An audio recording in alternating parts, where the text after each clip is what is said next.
আসসালামু আলাইকুম। হঠাৎ উদ্যোক্তার পক্ষ থেকে আবারও একটা নতুন ভিডিও নিয়ে চলে আসলাম। আজকের ভিডিওটা হচ্ছে আমি কিছু নতুন কোয়েল পাখির বাচ্চা নিয়ে আসছি। সেই বাচ্চাগুলো ব্রোডিং করব।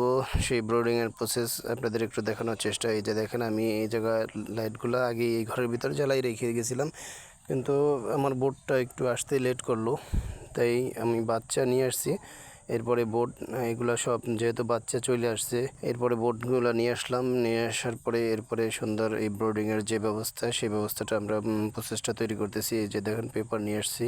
এই পেপারগুলো সুন্দরভাবে বিছিয়ে দিব, যাতে এই ঘরের উপরে আমার এই পাখির বাচ্চাগুলো যাতে থাকতে অনেক সুন্দর হয় বা ওদের থাকতে সুবিধা হয়। এই জন্য এই যে দেখেন, পেপারগুলো বিছিয়ে দিতেছি যাতে করে বাচ্চাগুলোর কোনো সমস্যা না হয়।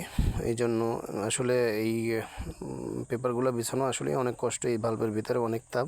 এই যে বাচ্চাগুলো এখন ছেড়ে দিচ্ছি, আপনারা দেখেন এই যে কত সুন্দর, সবই সুস্থ সবলভাবে আসছে। আসলে একটা বাচ্চাও কোনো দুর্ঘটনা ঘটে নাই, এবং একটা বাচ্চাও এই খেঁচির ভেতরে দেখি কোনো কিছুই হয় নাই। তো আলহামদুলিল্লাহ ভালোই লাগতেছিল। কিন্তু এরপরে দ্বিতীয় ঝুড়িটা খুললাম, দ্বিতীয় ঝুড়িটা থেকে বাচ্চাগুলো নামাইতে শুরু করলাম। কিন্তু ঝুড়ির ভিতরে বাচ্চাগুলো অনেকক্ষণ ছিল, প্রায় 3 থেকে 4 ঘন্টার উপরে হয়ে গেছে এই ঝুড়ির ভিতরেই ছিল। তো এই বাচ্চাগুলো নিয়ে আসলাম। এরপরে দেখি কি এই ঝুড়িটার সব বাচ্চাগুলো নামানোর পরে দেখে যে একটা বাচ্চা এটার ভিতরে মারা গেছে। তো এই জন্য আফসোস করি নাই, কারণ অনেকগুলো বাচ্চা নিয়ে আসছি একসাথে। এই জন্য দু একটা বাচ্চা মারা যেতেই পারে, এটাই স্বাভাবিক। তো সবার কাছে ভিডিওটা কেমন লাগছে সবাই জানাবেন। সবাই ভালো থাকবেন, সুস্থ থাকবেন। আসসালামু আলাইকুম।